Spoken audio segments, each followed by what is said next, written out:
안녕하세요. 시작좋은TV 사당동 공인중개사 이승주입니다.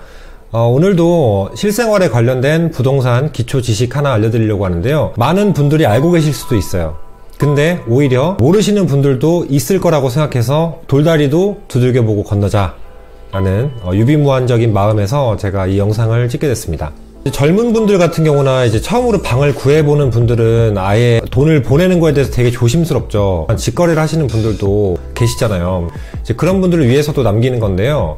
가끔 지식이 아예 없으신 분들이나 아니면 이제 부동산에서도 잘 보진 못했어요. 부동산에서 그러시는 거는. 근데 이제 소유주가 아닌 분한테 계약금을 보내도 된다. 이분한테 계약금을 보내라 라는 분이 제가 본 적이 있어요, 사실. 그래서 이 영상을 찍게 됐고요. 주제를 보셔서 아시겠다시피 계약금을 먼저 보내게 되잖아요. 계약서를 쓰는 날에 보통 계약금 정식 10%를 입금하는 게 관례지만 계약을 하기 전에 미리 계약금의 일부, 실무에서는 가계약금이라고 많이 말을 하는데 사실 없는 용어지만 제가 이 가계약금에 대해서는 이 다음에 다시 영상을 찍을 예정이고요. 계약금의 일부를 보내실 때 아무리 급하셔도, 아무리 이 집이 마음에 들어도 계약서를 쓸 때든 언제든 잔금을 보내실 때든 무조건 주인에게 보내야 되는데, 여기서 주의사항이 있어요. 주인에게 보내는 거, 지금 집주인한테 보내는 거 정도는 다 알고 계실 거라고 생각하는데, 이런 경우가 있겠죠? 대리인이에요, 대리인. 예를 들면 제가 주인의 부인인데요, 아니면 남편인데요, 아니면 형제 자매인데요, 부모인데요, 이런 식으로 하면서 제 계좌를 일단 보내주세요 라고 하는 경우가 있어요. 이런 데에서, 이런 사소한 데에서 사고가 날 수가 있어요. 예를 들면은 만약에 부인인데 배우자는 무촌이잖아요. 촌수가 무촌이지만 대리권을 행사함에 있어서는 부모 자식이든 일촌이든 무촌이든 간에 계약을 쓸 때는 당연히 대리인이 나올 수는 있어요. 그때는 위임장, 인감증명서, 그리고 이제 신분증 확인도 해야 되고 그런 절차가 있겠지만, 지금은 그게 아니라 계약금을 보내는 계좌 송금, 그러니까 수취인 계좌를 갖다 얘기를 하는 거니까 관계가 어찌 됐던 무조건 등기상의 소유주에게 보내야 됩니다. 다른 관계인데 가까운 관계든 대리인으로서 아무튼 이 계좌한테 보내라 라고 하는 경우에는 절대 보내시면 안 됩니다. 물론 보냈다가 다행히 사고가 안 나서 무사히 계약이 다 치러지고 안전하게 계약이 끝났다면 정말 다행이죠. 근데 사람 마음이라는 게 돈을 받으면은 I gotta do it, man.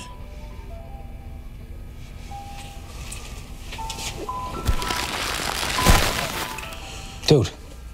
What are you doing? Huel. Screw it. 좀 이렇게 뭔가 보증금인데 돌려줘야 되는 돈인데도 뭔가 내 돈이 생겼다라고 생각할 수도 있어요. 그리고 실질적으로 뉴스에 나오는 사례들도 그렇게 해서 먹튀라고 하죠. 돈을 갖고 도망가는 그런 사례들도 생길 수 있기 때문에 그런 경우는 무조건 조심하셔야 되고, 이제 첫 번째로 무조건 소유주한테 보내야 된다. 그럼 소유주를 어떻게 파악할 수 있냐? 등기사항 전부 증명서를 떼잖아요. 부동산이랑 거래하실 때든 아니면은 직거래할 때도 그 상대방에게 등기사항에 소유주 좀 보내주세요 라고 해서, 물론 지금 약간 번외로 하는 거는 가등기, 소유권 보존 가등기, 이전 가등기, 이런 가등기 상태 빼고요. 담보 가등기나 예약 가등기 이런 거 다 빼고 실소유주인 상태를 확인하고 그 다음에 본인 확인을 하셔서 그 계좌에다가 계약금의 일부든 계약날 계약을 쓸 때든 잔금 때든, 물론 중도금, 금액이 크다면 중도금도 있겠죠. 중도금일 때든 뭐든지 한 계좌, 주인의 계좌로 수취를 할 수 있도록 해야 됩니다. 그 다음에 영수증을 끊어드려요. 계약금을 끝나면 계약금 영수증 주인분한테 사인 받아서 도장이랑, 그 다음에 잔금 때도, 그 다음에 보증금을 반환할 때는 당연히 이제 세입자분이 반환 영수증을 써주시는 거고, 꼼꼼하게 해주시는 분들은 다 그렇게 하세요. 부동산을 믿고 거래하실 때는 다 그렇게 하는 거고, 실질적으로 부동산에서도 사고가 나면 안 되기 때문에 당연히 그렇게 하십니다. 여기서 두 번째, 더 안전하게 하시는 방법은 보통 통화로 많이 하죠. 통화를 했다가도 주인의 본인 확인을 하는 방법, 그리고 주인의 계좌번호를 수취하는 거, 그리고 돈을 보내고 보냄을 확인을 받는 거, 이 모두 다 문자로 하시는 게 가장 안전합니다. 문자는 빼박입니다. 네. 자, 그리고 세 번째, 등기사항 전부 증명서를 기준으로 주인을 판단해야 되는데, 제가 보고 좀 놀란 거는 건축물 대장을 보고 주인이 이분이에요 라고 하는 분이 있었어요. 실질적으로 실무를 할 때. 근데 이게 위험성이 뭐냐면, 이제 공인중개사를 공부하신 분들은 다 아시겠지만 건축물 대장이랑 등기사항 전부 증명서에서 권리 관계는 등기가 우선이에요. 그리고 등기를 기준으로 해서 건축물대장에 반영이 되는 거기 때문에 사실관계가 건축물대장을 우선적으로 보는 거지, 등기 관계는 권리사항을 먼저 보는 거예요. 그러니까 건축물대장이 만약에 주인이 바뀌었거나 아직 뭐 이제 등기 넘어가지 않은 상태이거나 뭐 그런 여러 가지 경우들이 있을 수 있어요. 근데 건축물대장상의 주인이라고 해서 그걸로 확인을 해서 보낸다 라고 하면 정말 네, 그럴 수도 있고요. 반드시 등기사항 전부증명서 확인하시고 보내야 됩니다. 대리인이건 부동산이건 다 안 됩니다. 무조건 주인에게 보내야 되고, 이런 경우는 예외 있어요. 부동산에서 일단은 돈을 현금으로 수취를 해서 갖고 있는 거예요. 그리고 보관증, 현금 보관증이라는 걸 부동산에 써주고, 이게 집주인 걸 갖고 있으니까 내가 일단은 보관하고 있겠습니다 라고 하는 보관증은 있을 수 있는데, 그냥 주인한테나 부동산한테 돈을 보낸다? 이건 안 돼요. 그럼 부동산에 보낼 수 있는 방법은 뭐냐? 에스크로 제도라는 게 있어요. 지금 온라인 마켓에 가장 활성화되어 있는 게 에스크로 제도죠. 에스크로에서 수수료를 받은 대신에 수취인이 있으면 이 수취인한테 돈을 주기 전에 확실하게 돈을 갖고 확실한 여부를 판단하고, 그런 다음에 여기서 수수료를 보관하는 수수료를 내고 돈을 주는 거잖아요. 이 대신에 좋은 점은 돈을 준 사람은 안정성이 보장이 되겠죠. 그렇게 해서 에스크로 제도를 활용해서 하는 방법이 있는데, 실무에서는 쓰는 경우가 거의 없어요. 저 같은 경우도 써본 적도 없고 본 적도 아직 없어요. 좀 알아두시는 사항이고, 네, 반드시 기억하셔야 됩니다.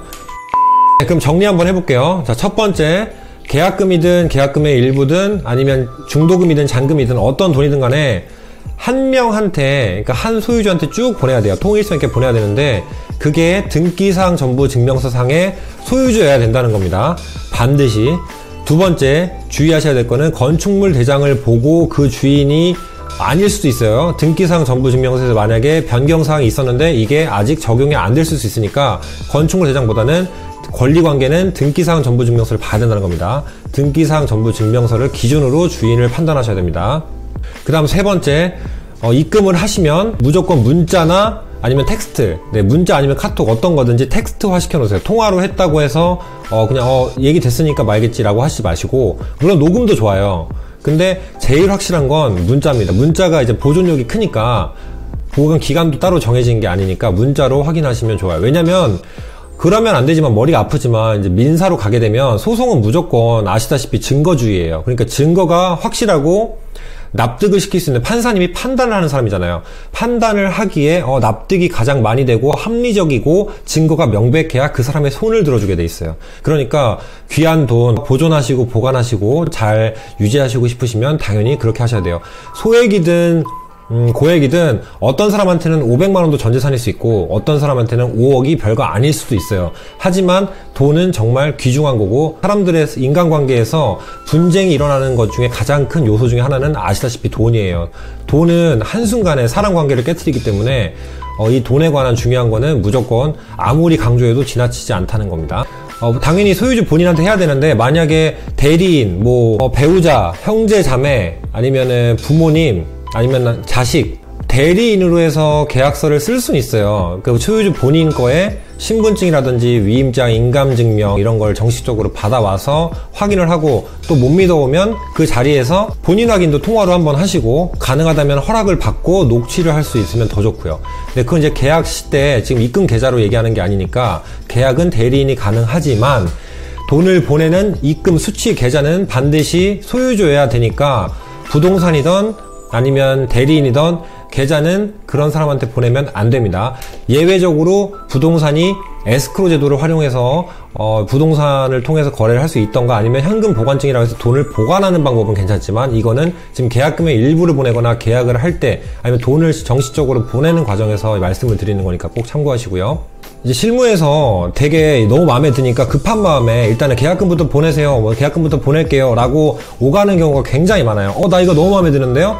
이거 할게요 하면서 어디로 보내면 되죠? 정말 많이 듣습니다. 근데 주인 확인 제대로 안 하고 돈 보냈다가는 아시겠죠? 네, 큰일 납니다. 그러니까 이거 다시 한번 짚고 넘어가기 위해서 제가 찍은 거고요.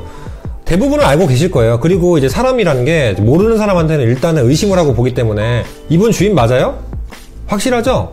라고 물어보겠지만 그 전에 만약에 그래도 난 뭐 믿겠지, 당연하겠지, 뭐 나는 아니겠지 라고 생각하다가 내가 될 수 있어요. 그러니까 모르셔도 다시 한번 보시고 알고 넘어가시면 좋겠습니다.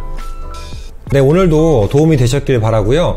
이게 누구에게는 당연한 얘기지만 누구에게는 모르는 얘기일 수도 있어서 제가 사실 타겟층이 일반 기초 지식부터 나중에 이제 되게 고급적인 뭐 상식이나 정보들도 다 다룰 거지만 남녀노소가 보실 수 있는 게 유튜브고 이런 정보 활용이기 때문에 저도 공부할 겸, 저도 다시 확인할 겸, 그리고 초심을 다잡을 겸 찍게 된 거니까요. 그리고 그게 제 채널 이제 개설의 목적이라고도 말씀드렸고, 그러니까 같이 이런 거는 안전하게 한 번 더 알고 가시면 좋을 것 같아서 강조 한번 드렸습니다. 네, 오늘도 시청해주셔서 감사하고요. 아시죠? 제가 이제 항상 양쪽 손을 이제 들잖아요. 아시죠? 라고 하면은 이제 거의 자동적으로 구독, 좋아요 부탁드리겠습니다. 네, 바이러스 지금 확진자가 정말 많이 늘어나고 있어서 위험한 상황인데 다들 정말 건강관리, 위생관리 잘 하시고요. 네, 오늘 하루도 좋은 하루 되시고요. 다음 영상에서 또 찾아뵙겠습니다. 감사합니다.